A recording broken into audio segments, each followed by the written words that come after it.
36 miles to the west of London lies the small Oxfordshire market town of Henley. It's an old town and a pretty one, nestling on the banks of the River Thames.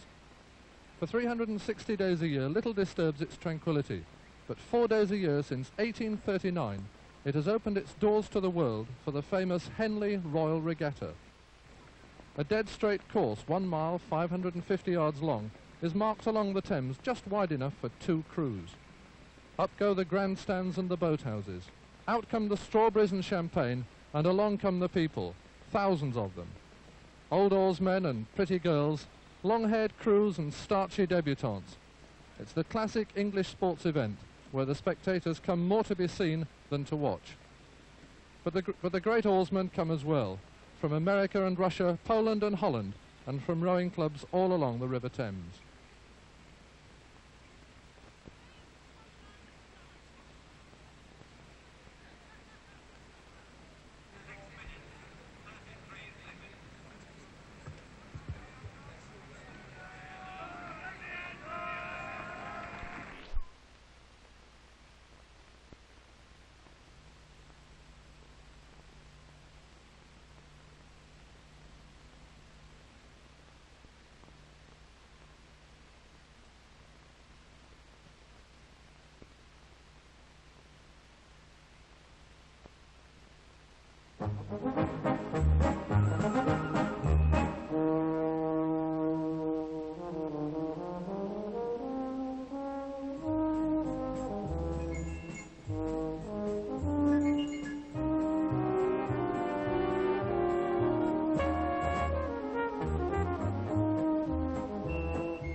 Hello, Freddie, what is it?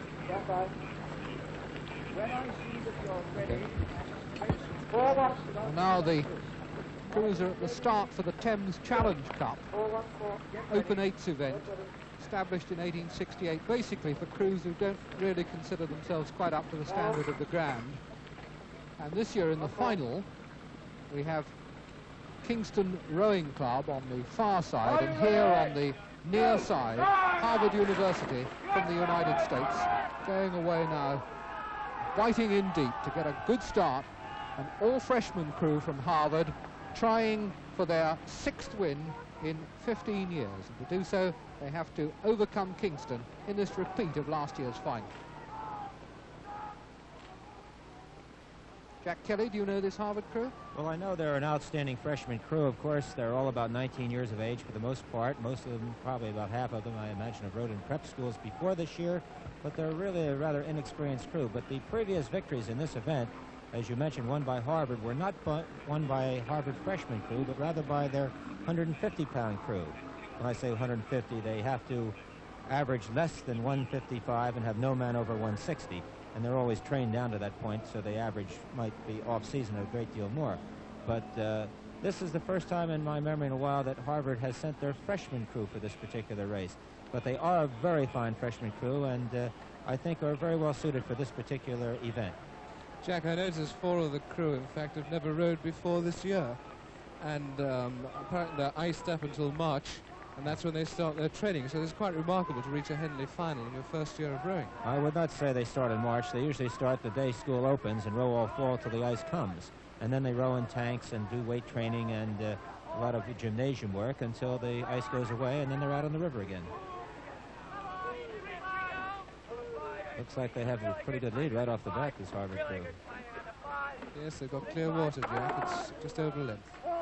They're rowing the more conventional, I would call it the Italian rig, with the spaghetti rig, whatever you want to call it, with the 4 and 5 man on the same side, which is the more traditional variation from the old standard.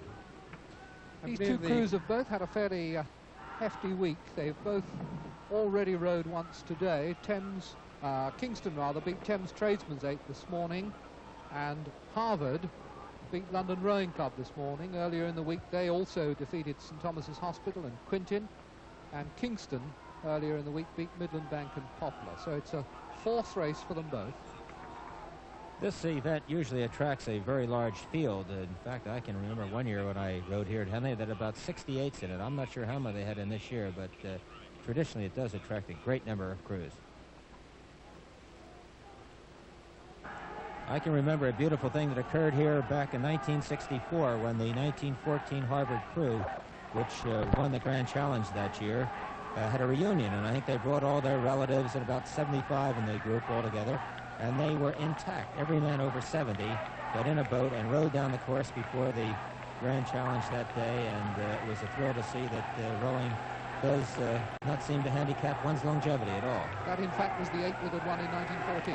Intact they rode, even to the coxswain. Yes, it did destroy a myth, Jack, that rowing, in fact, is bad for the heart and you don't live so long. And to see the 17-year-old, in fact, it included senators in the boat, was, could be no better propaganda for the sport. A great occasion, really. Well, Harvard now approaching the mile marker.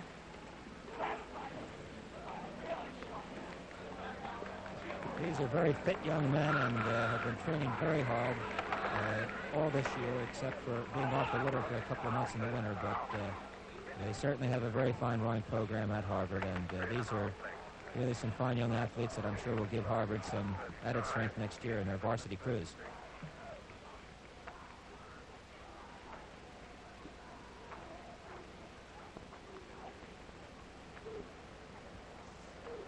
You can see from their blade work, Jim, that they are not a really polished crew, but they're strong and they're fit. Yes, I noticed that already, Jack. Incidentally, in the Kingston crew, we do have Richard Ayling, who is only 19, and his father, of course, comes from the famous oar-making family. I'm quite sure used quite a few of their blades over in the States. I have used them very often, and they're really a fine product. Richard Ayling is rowing at 5, the heaviest man in the boat, weighing 15 stone, 210 pounds.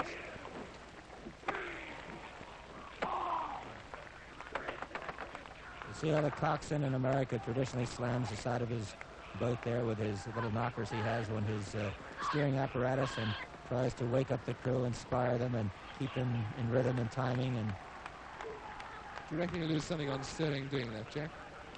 Say again, Jim? Do you reckon he'll lose something on steering? Well, they're not attached directly to the steering lines. They're sort of added to them, and you can knock without affecting the steering. Well, this is Harvard now with just about 20 yards to go, and well away from Kingston, who've slowed considerably, accepting that they've no chance. And Harvard, good winners here of the Thames Challenge Cup, winning it, in fact, for the 6th time in 15 years, victors today over Kingston Rowing Club.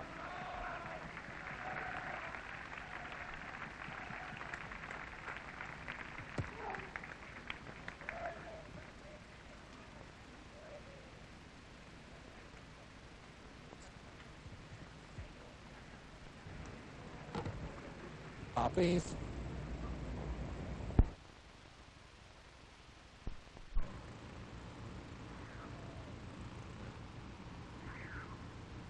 So that really wraps things up here at Henley. Everybody's going home after the exciting day's racing. So from me and from our 2 English commentators, Jim Relton and Jerry Sinstad, and from AU President Jack Kelly, thank you for joining us at Henley, and goodbye.